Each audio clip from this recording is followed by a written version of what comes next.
We have the pleasure today to be joined by Ron Futrell, who currently works at Channel 8 and is also a longtime reporter for the Runnin Rebels back in the day when they won the national championship as well. So yeah, definitely an honor to have you here today to talk about that. So just to begin with, kind of talking about that team back in the day, let's focus first on Jerry Tarkanian.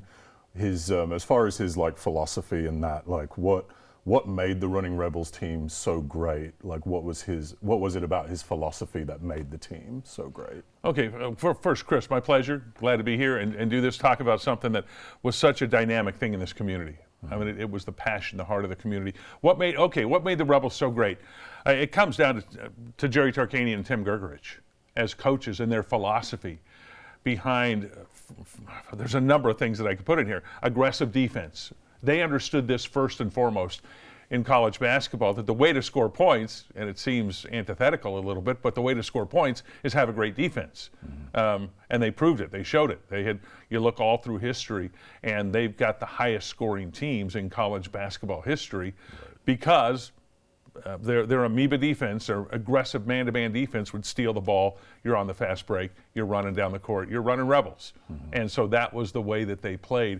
And there was no shot clock in the early days, the convention center days. In the early days, shot clock didn't come in until mid 80s in college basketball. But they were still breaking all sorts of records that still have not been broken today for a number of points scored. The only team that came close, Loyola Marymount, in the 90s. And those two teams met, by the way, in the NCAA tournament in 1990, I believe.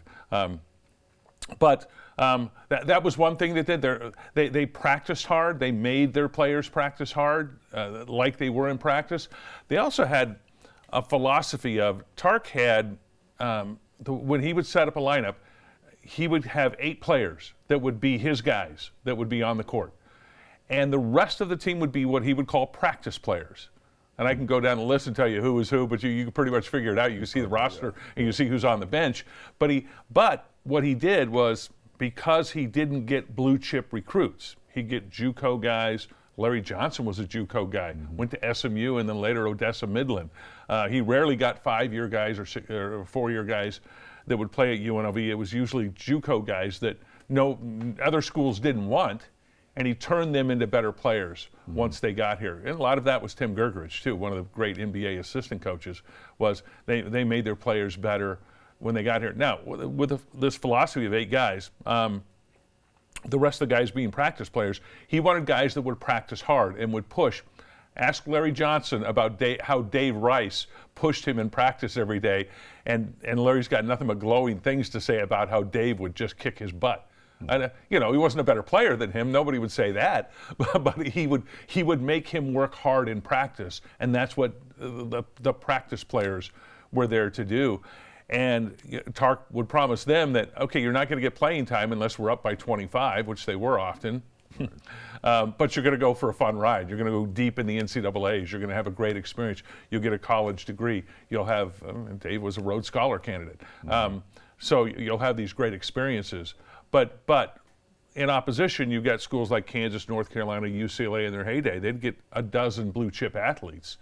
And there'd be guys that were number 7 and 8, 9, 10 on the bench that would probably complaining a little bit that they weren't getting more playing time because they were a superstar in high school. So Tark knew that. He knew how to manage the team like that, and have every player had his position and knew his role, and they played that role. And those are the things, I think. Loyalty was another thing. Play hard, rebel pride. I would hear Tim Gergerich on the bench. You could hear him, and it would be, because Gerg usually handled when they were in the bench during the timeout. And close game, towards the end, rebel pride would be the battle cry that they would use. And that meant something. That meant don't lose at home and win big games. And they did both. Yeah, so I can imagine like their rise to the top was quite surprising because they didn't have those top recruits that they brought in or something like that, basically, like the other schools did. That, and along with that, they also, yes, they didn't get the blue chip. You can't name them. Sidney Green might have been a blue chipper. Stacey Ogman, he came out of New York. A lot of teams were recruiting him. Stacey Ogman was pretty good. When I say pretty good, he wasn't, again, being recruited by all the big schools out of Pasadena, but But he came here, spent 5 years here, and had a great experience. Now, the players progressively got better as the longer they were here. Another point, they played in a conference that was not the Big West, the PCAA, whatever you want to call it, later the Mountain West now. But they played in a conference that was not one of the Big Five. Right. I'll never forget, Chris, I'll tell you this fun moment. This was at the when they were beating Duke in the NCAA tournament in the Final Four in Denver. There's 2 minutes left in the game. They're up by 25, and they're blowing Duke out. And out of the ACC. And the battle cry from the fans, from the students at UNLV, you could hear it in the stands, was Big West, Big West, Big West. They were making a point that they were coming from this little conference, right, and they were beating the powerhouse. And by the way, no other team in a small conference has won the NCAA tournament, basketball or now football, since then. UNLV is the last team to have won from a small conference the NCAA basketball tournament. And of course, in football, it hasn't happened since, I don't know when. I couldn't tell you the last team in football from a small conference to win the national championship. Might have been BYU out of at that time would have been the Mountain West, I think. Yeah, and then, so obviously the national championship, that's the moment that stands out with the team, but you kind of talked about, the moment there with Duke, but is there any other moment that particularly stands out to you with that team?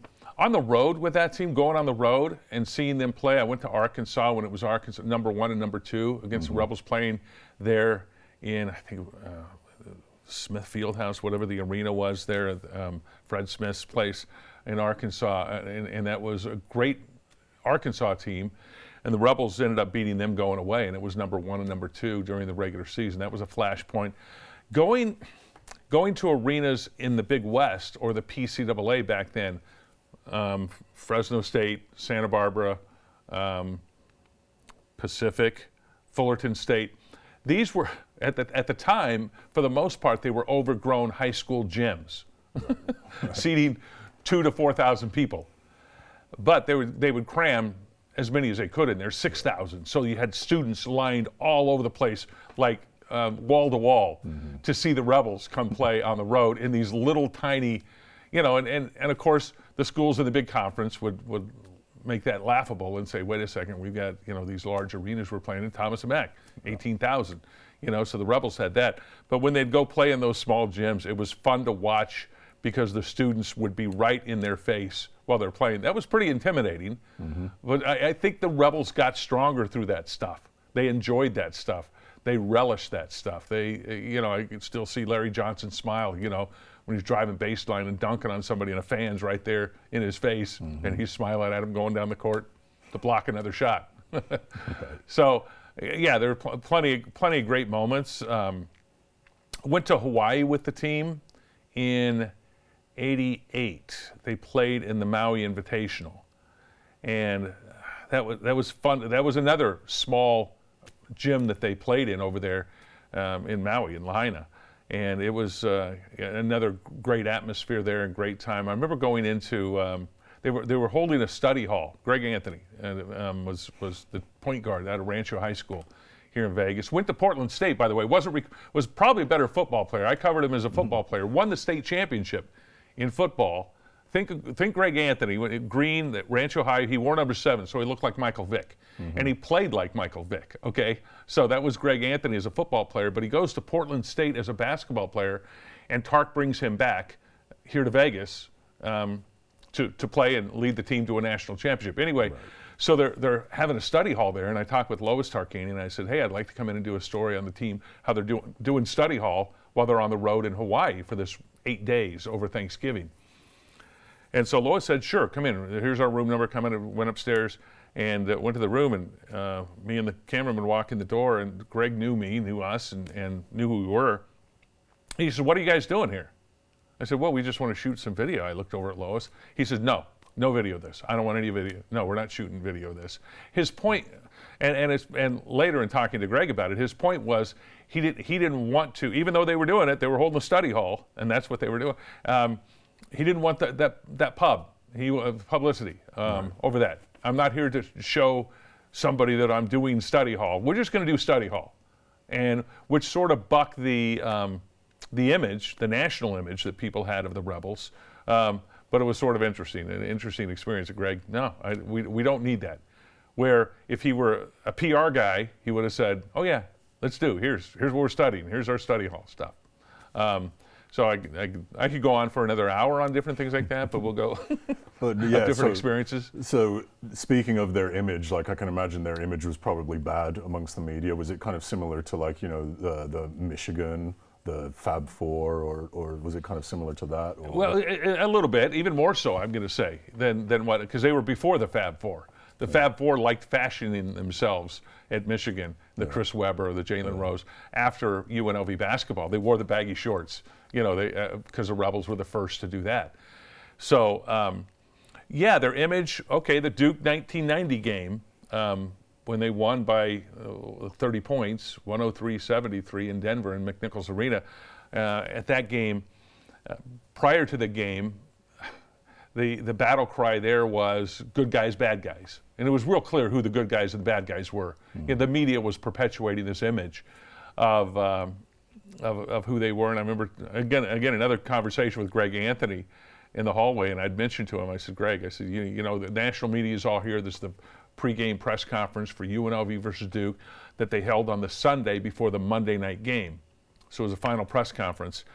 And I said, you know, you're going to get the question of, you know, good guys, bad guys, what do you think? And he says, no, I know I'm going to get it. I said, Greg, have some fun with this and turn it on him and say, you mean Duke's the bad guys? Is that who you're talking about? Not us, we're not the bad guys. You mean Duke, right? And there were some racial undertones with that.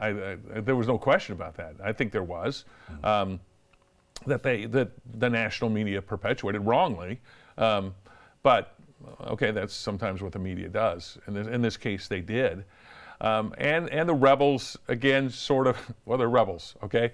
They sort of relish that. They like that. And I think that's why local fans like them so much, because Nevada sees itself as battle-born, as a bit of a rebel state in that sense. Yeah. And when I say rebels, I'm using a small r, not the rebels from the South and the Confederacy, and get into that stuff. They had no connection with that certainly not in the later years. But it was, and I don't think ever, but they were going back and forth with this image thing, and I think they relished it. And the fans, we in Nevada, like that image sort of being a little bit of a rebel state. I hope we do. I think we do. We like that, you know, that sort of image, and it fit with Las Vegas. Well, Las Vegas has it. Come on.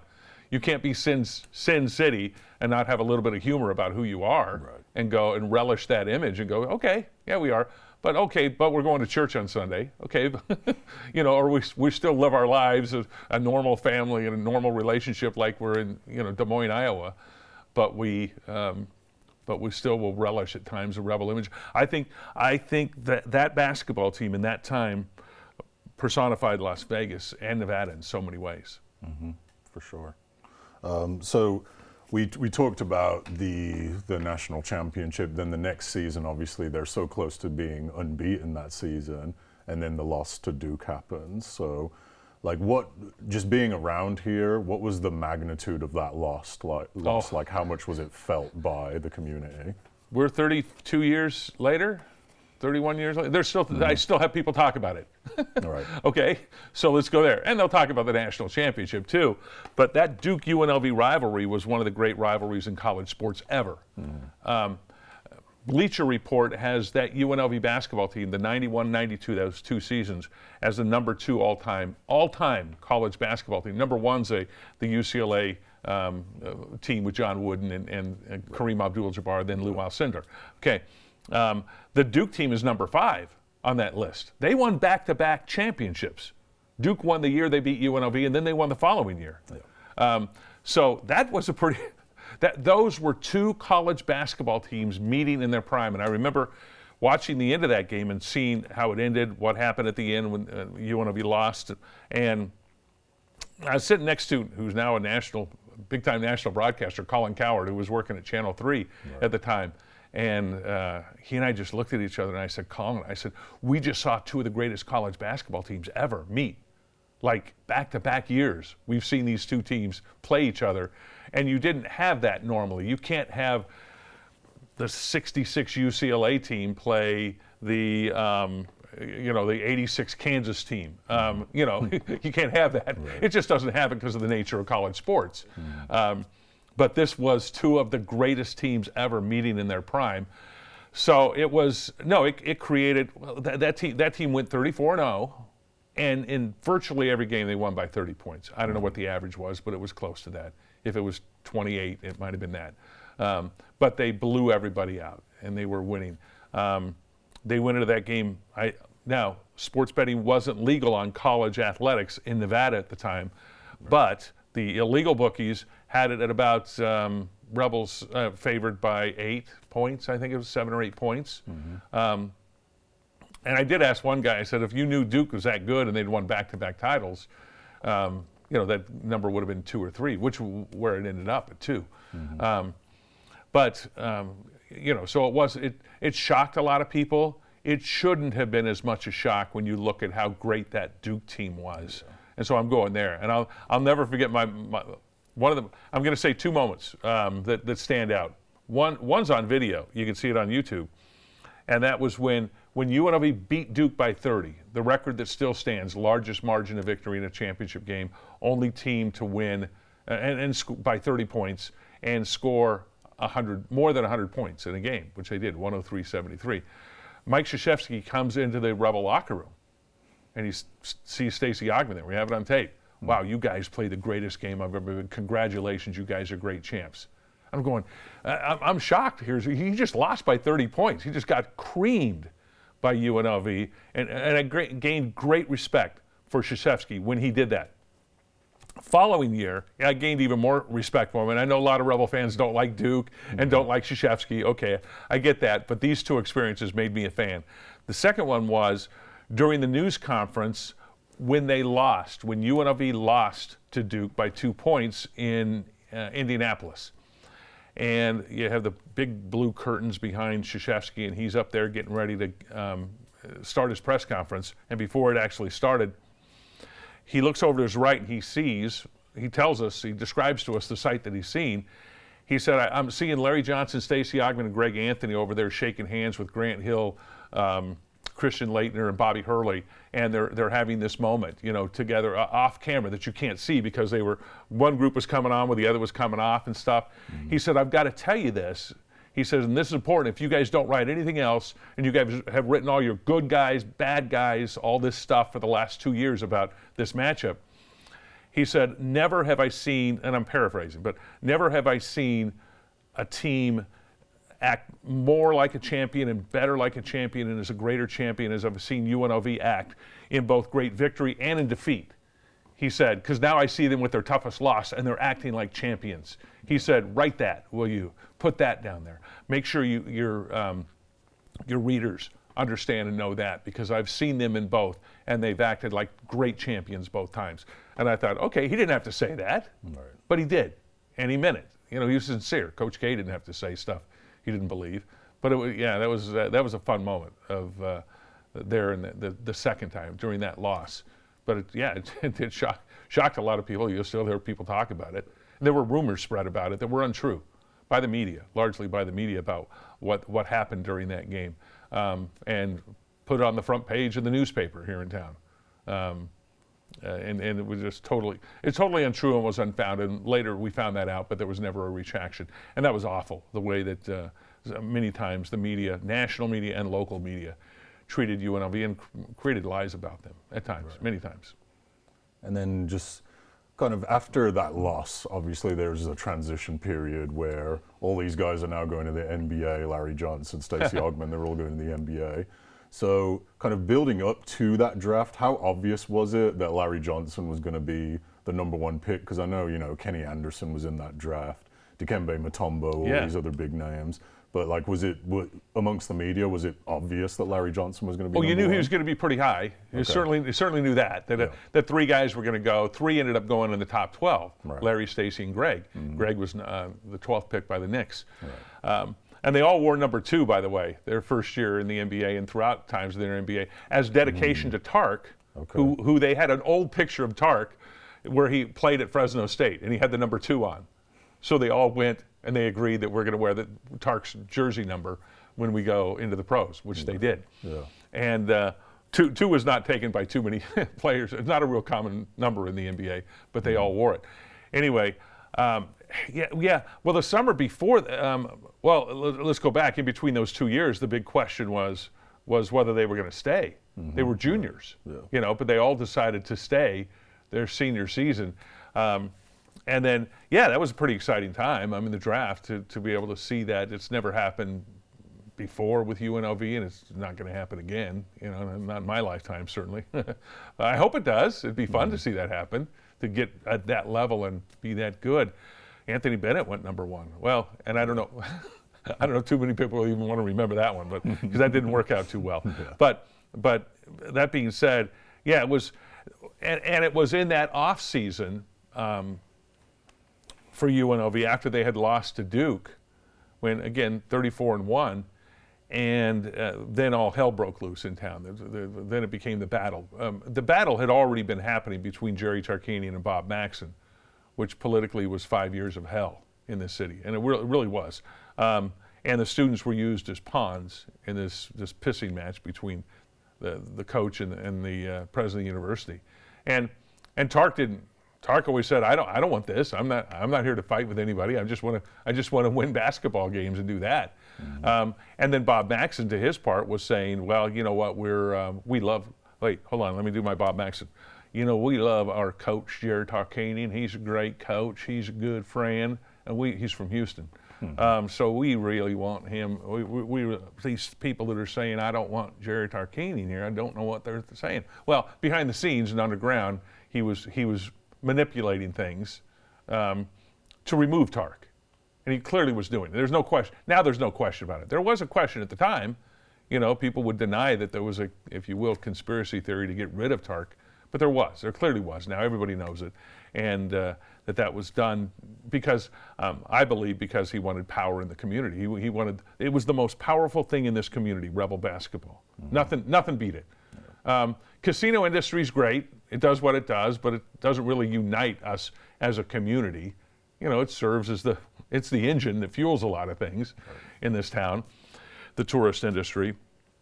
But Rebel basketball was the heart and soul. Game day, everybody was wearing red. You planned your weekends around the 1 o'clock start at Oklahoma. You got the lawn mowed at 10. You invited the friends over at noon. You sparked up the grill, and you went on from there. And you watched the game against Billy Tubbs in Oklahoma. And if it was home, you were there. And many fans went on the road with the team. But that was a tumultuous time, because it was then during that time that Tark and Maxson here on campus held the news conference where Bob Maxson forced him to resign and used the media to do it, to force him into resignation. Mainly the RJ at the time was leading that charge, was to get rid of him.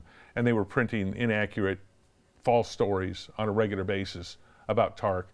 Particles of truth, which they would hang their hat on, but still not in context. And that Tark was tired of getting knifed in the back, by the university, when they later found out that it was university officials that were planning those stories with local media, and that was happening. That's not a goofy tinfoil hat conspiracy. Everybody agrees that was happening. Oh, it was a tough thing to say at the time, which I did. But when they did that, and but Maxson then agreed to let Tark coach one more season, which then everything went into overdrive, went into craziness during that final. That final season was nuts, is the best way to describe it, because now you had a lame duck coach that had, as you mentioned, his starters are all gone. They're gone to the NBA. He's got new guys. This guy named Isaiah J.R. Ryder from the Bay Area, Elmore Spencer in the middle, H. Waldman out of Clark High School, Everett Gray. Fun guys, great. I love that team. It was a great team. And these are new guys coming in. Everett had played on the team prior, as Elmore had been a bench setter. But anyway, here's these new guys coming on here, and Tark lost 2 of his first 5 games, and he was a mess. I did the coach's show with him. I sat next to him, and he was distraught. He couldn't handle it. He had only lost 1 game the prior year. He'd won the national championship the year before that. Right. Now he's lost 2 games. He's 3-2, and figuring out what to do, he changes his defense to, instead of the amoeba man-to-man, he goes zone defense, which he thought was cheating. But he says, that's all I can do. These guys can't guard man-to-man. I got to go zone. He went zone, and they ripped off the next 23 straight. Ranked 7th in the nation, and he left here with a 23-game winning streak. And I remember his last year here, and after he had kind of lost his job, fired, resigned, quit, whatever you want to call it. He used to say the line often. He said, you'd like to think that having a 60-3 record, that was his record the last 2 years at UNLV, a 60-3 record, and winning the national championship the year before that would be enough to keep your job, but I guess it's not. Maybe the new guy will do better.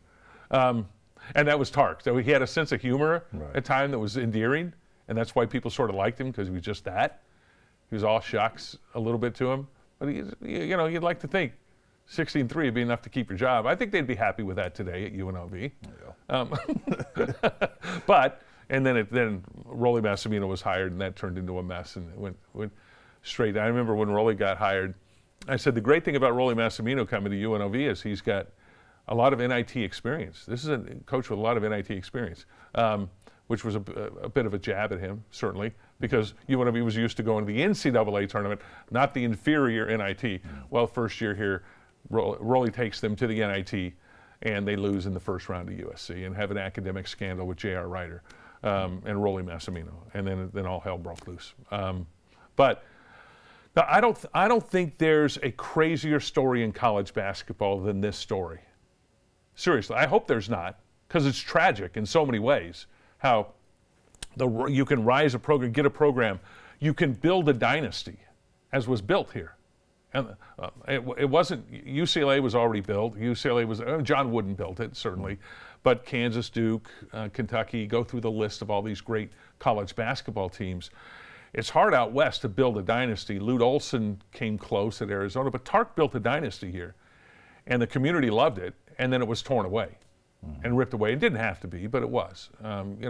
It was destroyed by design, not by Jerry Tarkanian saying, I've had enough, I'm going to quit. Right? That's what happened at UCLA. Wooden left, and from there, UCLA went downhill, and he was clearly the dynasty. It could have stayed here, could have remained. There's no reason why it couldn't have, other than it was torn apart by design, not by accident, not by just happened because a coach left. It was planned. And that's what makes it most tragic. And I don't think you can come up, hopefully you don't come up with a college basketball story like that anywhere else. Yeah. I was going to say, so one thing I am very curious about is Anderson Hunt, because he didn't even get drafted, even though he was the most outstanding player. So that was just kind of surprising, like, from your perspective, what happened there? I saw Anderson the other day. In fact, call him MVP, because he was the MVP. And he had 28 points. I forget his stat line, but he had in the championship game, I believe he had 28 points. Shot lights out from three-point. I mean, Anderson, one of the most pure, great jump shots you'll ever see. Byron, let's go through the list. You got Chris Mullen had a nice, pure left-handed jump shot Ray Allen, and I'm going to put Anderson Hunt, just a pure jump shot. The way you want to teach and do it. Okay, so what happened to him? He left too soon. He should have played his senior year at UNLV. Okay. As Anderson should have. He probably regrets doing that he should have stayed here. He left after his junior season, and he could have had one more year at UNLV. Didn't. So it was too soon. What could have been if he had, mature a little bit, be a little stronger. He was a good defensive point guard, not great, not Greg Anthony, or shooting guard. Greg Anthony. Oh, here's another. I'm going to go back a second on what you said makes what helped Tark make his teams great, because I just thought of this now. He said the way you start to build a team, and most teams you look at over college basketball, you build it around a big man, right? You're Georgetown. What do? You get Mutombo. You get the big guys out there. You get Patrick Ewing. You get the guys out there that you build around a big man.